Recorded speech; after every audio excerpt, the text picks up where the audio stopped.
درود شالوی گلخوجه هستم با خبرهای تازه 29 август و شما را استودیوی رادیو زودی از پراگ همراهی میکنم. امروز در برنامه این موضوع ها را داره. سلام مکتب و یا تشویش‌های آخرین والدین در استانه سال نو خانیش هر کس موافق جای باشه لباس میخرد. خیر نرخ نگاه میکنیم همینجا معقول دین ممکن باشه میگیریم. عصبهایم خراب شد ولی روحیه قوی است. نخستین صحبت ویدیوی خرالو میرسیدov بعد 9 ماه بازداشت او میگوید تا به آخر مبارزه میبرد. و آداب را از کی آموختی؟ از مرد مهربان. مؤلفان اولین کمیکس تاجیکی باور دارند که قهرمانی آنها به کودکان پسند میآید. مهمش همین است که مرد مهربان مهربانی را به کودکان میآموزاند. و شروع میکنیم از آن که انتظار می رود به همین زودی حکم رهبران شرکت امید 88 اعلان شود. مرافعه آخرین پرونده رجب علی‌الدینی و معاونش ایدیبک ابراهیمov در دادگاه عالی تاجیکستان به پایان رسید. روز 28 август دادگاه به خانه مشورتی رفت. بنا به اطلاع دریافتی برای این دو نفر سالهای طولانی زندان طلب شده است. رجب علی‌الدینی در سخن آخرینش در دادگاه گفته است خود را گناهکار نمی‌شمارد و می‌خواهد او را آزاد کند. علی‌الدینی خواسته است برایش فرصت بدهند و او قرض دولت را باز می‌گرداند. رهبر شرکت امید 88 پس از یک انتقاد رئیس جمهور امام علی رحمان در ماه اکتبر سال گذشته به خاطر نپرداختن قرض دولت بازداشت شد.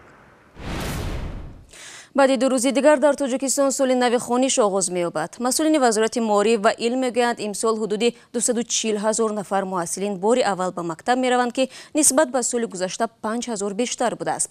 در آستانه شروع سال تحصیل والدین هم بند آخرین تشویش‌های آمادگی به خانیش و خریداری لباس و لوازمات مکتبی هستند. امسال یک اولیه میانه حال برای فرزندش چه مقدار مبلغ صرف کرد؟ در گزارش با هم می‌بینیم. عثمان علی برای خریدن لباس مکتبی از کناره پایتخت به مرکز آمد تا از مغازه کارخانه دوزندگی لباس را 25% ارزانتر دسترس کند. بعد و روچکا دفتر سومکا توفلی برای مکتب تیاری میبینم و من همگی 500 یا 600 سوم کاستوم بروک دفتر روچکا گرفتم. همین یک سال میپوشم بعد یک سال با نو خریدن میگیرم. در تاجیکستان معمولا خانواده ها 3 و یا 4 فرزند دارند. آمادگی به مکتب چند هفته پیش از شروع سال نو خانیش آغاز می‌یابد. بعضی والدان هنوز از بهار برای خریدن لوازمات مکتبی مبلغ پسنداز می‌کنند. به حساب میانه برای خرج یک مکتب خوان از 500 تا 600 سومانی لازم می‌شود. 500 ممکن شود. یک است. Не муки 300 симфиягаш. Все, мы купили 3 экземпляра, все. همه چیز رو 3 جفتی خریدیم. برای ما همین گونه سپارش دادند. خیر نرخ نگاه میکنیم همینجا معقول دین ممکن باشه میگیریم. از همه قیمت لباس مکتبی است. کاستوم استحصال محلی از 20 تا 50 دلار نرخ دارد.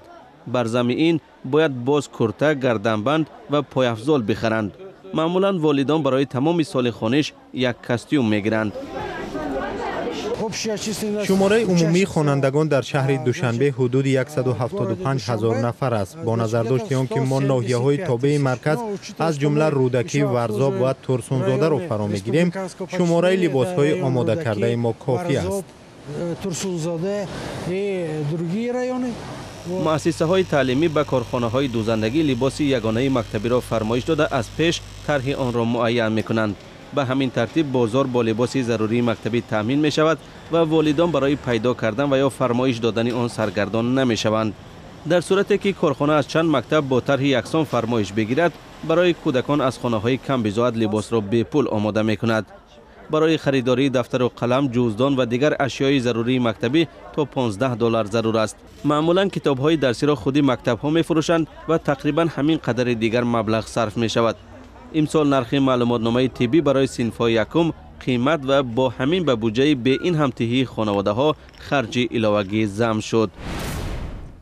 رو می‌رویم به موضوعهای دیگر. مقامات بهداشتی تاجیکستان تصدیق کردند که 7 کارمند کودکستانی در شهر خوجند به بیماری سوختنی گرفتار شدند. تفتیش گروه کوری معین نموده است که کارگران کودکستان هنگام کارکردی گوشت گاو سرایت یافتند. گوشت قربانی گاو روز 24 август به کودکستان هدیه شده است. کارمندان این گاو را در غذای کودکان استفاده نکرده بین هم تقسیم نموده و به خانه‌هایشان بردند. بعد این 30 زخم در دست و دیگر قسم‌های بدنی آنها پیدا شده است. سوختن یک نوع بیماری خطرناک سیرایتی چروای خانگی و وحشی است که به آدم نیز میگذرد. آن معمولا در پوست انسان یا چروا ریشه دوانده در یک مدت کوتاه مریض را از پای میافتاند و حتی میتواند دوامی 3 تا 5 روز به مرگ برساند. در شهر خوجند میمانیم. دقیقاً یک هفته پیش دادگاه ولایتی سوخت خیرالله میرسعیدов خبرنگار و رهبری КВН تاجیکستان را از بازداشت رها کرد. میرسعیدов 9 ماه پیش دستگیر شد و ماه ایول به 12 سال زندان محکوم گردید. او بعد آزاد شدن در اولین صحبت ویدیویش با معصوم محمد رجب گفت با این همه روحیش قوی است و تا به آخر تلاش میکند که اسم خود را پاک کند. عصبم سخت خراب شده است و باید از یک مرحله تبابت گذرم. بعد این من به ژورنالیستیکا برمیگردم، چون که مشکلاتی که در جامعه ما وجود دارد نباید همین طور به بررسی گذاشته شود. من همیشه در پیش خود چنین وظیفه گذاشتم که اگر من این کارو نکنم کی میکند؟ اگر هر کس به مشکل پشتش را گردانده به حوادث کشور چشم پوشد، از این کشور به زودی چیزی نمیماند. آزاد شوی شما اصلا به معنی پورا سفید شدن شما از طرف دادگاه نبود، چون که شما را با پرداخت 124,000 که حکومت دعوا داشت کمبودی مالی کردید وادار کردند و باز هم 80,000 جریمه. یعنی داغ سودی در شما باقی میماند. در روز اول آزادشوی هم در مصاحبه گفتم که من تا آخر می روم و بیگناهی خود را اثبات می کنم. من می توانم تا سود گاه روم. در اصل الکی وکیلان دفاعی من شکایت را به عنوان دادگاه زینه بعدی آماده کردند و ما باید شکایت را به دادگاه سپاریم. و به هر حال باور دارید که به هدف می رسید؟ راستی گپ الکی شبهه دارم. بعد 2 مرحله سودی که گذشت چیزی تغییر نیافت. دادگاه زینه دوم زندان را به جریمه تبدیل داد. این هم بعد آنکه ما مبلغی به نام خسارات را پرداخت کردیم. در اصل آنها چیزی را تغییر ندادند. من همچون ژورنالیست میدانم و در تاجیکستان تجربه همین است. در 9 ماهی که من در بازداشتگاه بودم نفران زیادی را دیدم که به دادگاه یک بار نیو 2، 3، 4 بار مراجعت کردند. بعد 2 مرحله سودی عملا چیزی تغییر نمی‌یابد. تنها در حالت‌های خیلی کم تغییرات پیش می‌آید و امید دارم که در حالت من این چیز عملی می‌شود. این موقع پرینسیپالی من است. خیرالله اصلا فساد مالی و رشوه‌خواری در تاجیکستان کم نیست و آنچه که مقامات شما را به کمبود مالی ایبدار کردند مثل یک قطره از بحر است و شما بگویید که آیا یک سردار ریاست جوانان یک ژورنالیست را چگونه میتواند تا دادگاه برد و با 12 سال پسی پنجره شیناند؟ Вот этим можно как раз и показать тот уровень, куда скатывается Таджикистан, потому что همین قضیه بیانگر آن است که تاجیکستان در کدام سمت حرکت دارد. چند سال پیش یا 10 سال پیش خودی من گزارش ها نوشته فسادکاران را فاش میکردم. آنها را در سطح های خیلی و خیلی بلند فاش کردم. مقامات خیلی بلند بودند و واکنش آنها خیلی با توازن بود. نسبت آنها پرونده های جنایی باز میشد، از کار پیش میشدند و یا که به زندان میرفتند. ولی در 17 سال سابقه کاری من حالا ما به مرحله رسیدیم که این شخص به هر حال یک مقامداری خرد است. یعنی یک مقامداری سطح پایین توانست که این همه را تشکیل کند. یعنی سطح فساد تا همین درجه آمده است که کسی کار کردن نتوانست.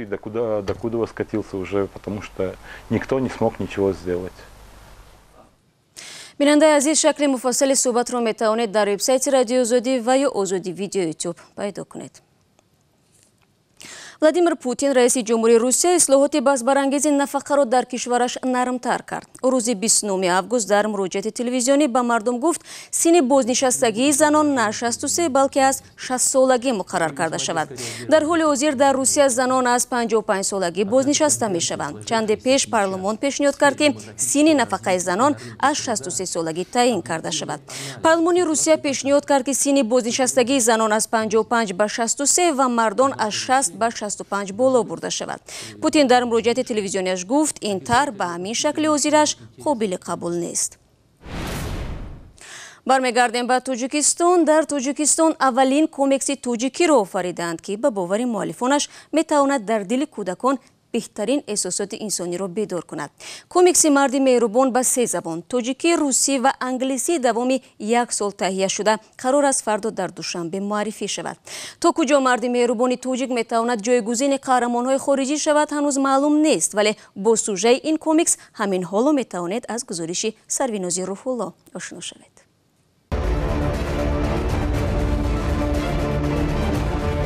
ҷаҳонгир як тимсоли офаридаи коргардони ҷавон аст, ки ба қаҳрамони филми «Одаманкабут» шабоҳат дорад, аммо як марде бо қобилиятҳои ғайриоддӣ дар симои як ҷавони тоҷик аст.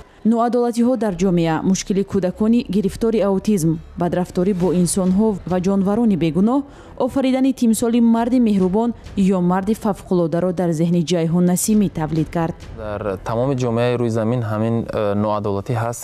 ҳамон мактабе ки дар ҳамон ҷо талабае ки масалан мехонад як талаба ба дигар талаба зарар расонида метавонад, ё ин ки гӯем ки як ҳамсоя метавонад ба дигар ҳамсоя ба ҳамсояи худ зарар расонад, як метавонад ки гӯем ки як ронанда ба ягон дигар одам зарар расонад. комикси ҷаҳонгир ба бовари муаллифаш метавонад барои шаклгирии эҳсосҳои инсонӣ мусоидат кунад. аз ҳама муҳимаш ҳамин аст, ки марди меҳрубон меҳрубониро ба кӯдакон меомӯзонад ва тарбия мекунад, ки меҳрубонӣ нисбат ҳамаи ҷондорҳо, нисбат одамизод, нисбат ба ҳама муҳим аст ва меомӯзонад ки ва мегӯяд ки меҳрубонӣ нисбат ба падару модар, нисбат ба гӯем ки миллат ва ватани худ, нисбат ба одамизод, нисбат ба ҳайвонот ва ҳашарот муҳим аст. саргузашти қаҳрамони офаридаи ин коргардон аз достони наврасе бо исми Ҷаҳонгир аст, ки дунёро аз чанги бадхоҳону душманон наҷот медиҳад. аз Тоҷикистон аст, номаш Ҷаҳонгир аст, кӯдак аст бо касалии аутизм ва падари модари мегузаранд аз дунё, бо бибияш мемонад ва бибияш ҳам аз дунё мегузарад ва ин сағира мемонад. худаш дар гӯем ки дар ҳамин ҷо мемонад бо хешҳои худ, вале америкоиҳо онро ба писархонӣ мегиранд ва ба Америка мебаранд. як сабаби дигари офарида шудани Ҷаҳонгир ба гуфтаи муаллиф рушди зеҳнии кӯдакон аст. дар ҷопон ҳамаи кӯдакон комикс мехонанд ва фантазия ё худ эҷодиёти онҳо хеле пешрафтатар аст кӯдаконашон, чун ва ё аз кӯдакӣ он аксҳоро дида бо он матнҳо чикор мекунанд, мехонанд ва онро ҳазм мекунад сарашон. вақте ҳазм мекунад, онҳо зиёд фантазия пайдо карда зиёд ба зиёд гӯем ки корҳои гӯем ки бузургро анҷом медиҳанд, ҳамчун як ҷомеа бисёр чизро ҳам ихтироъ мекунанд. интизор меравад рӯнамоии ин комикс дар душанбе рӯзи 30 август баргузор гардад. муаллифи он бовар дорад метавонад бо офаридани тимсоле аз марди фавқулода ба ҳазорон кӯдакон барои зиндагии беҳтар ва эҳтиром ба ҳамдигару ҷонварону табиат нерӯ бахшад.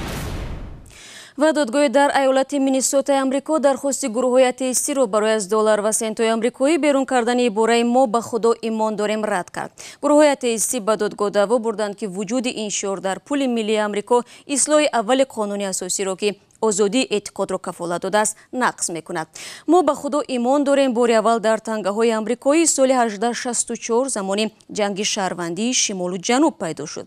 нашри он дар пулҳои коғазӣ миёнаи солҳои 60 дар ҳоле оғоз гардид, ки Конгресс онро шиори миллии Амрико эълон намуд. و با امید خبرهای خوش و تنصیحاتی شما نشر نوبتی برنامه خبری را به پایان میرسانیم. خبرهای بیشتر از این را شما در سامانه رادیو آزادی میتوانید پیدا کنید. خبرها شما را منتظرند. همین گونه در یوتیوب نیز میتوانید گزارش‌های دیدنی را پیدا کنید. صفحه‌های ما در شبکه‌های اجتماعی نیز در اختیار شما بیننده عزیز است. سپاس برای همراهی. روز خوب داشته باشید و تا ملاقات فردا در همین وقت خدا نگهدارد.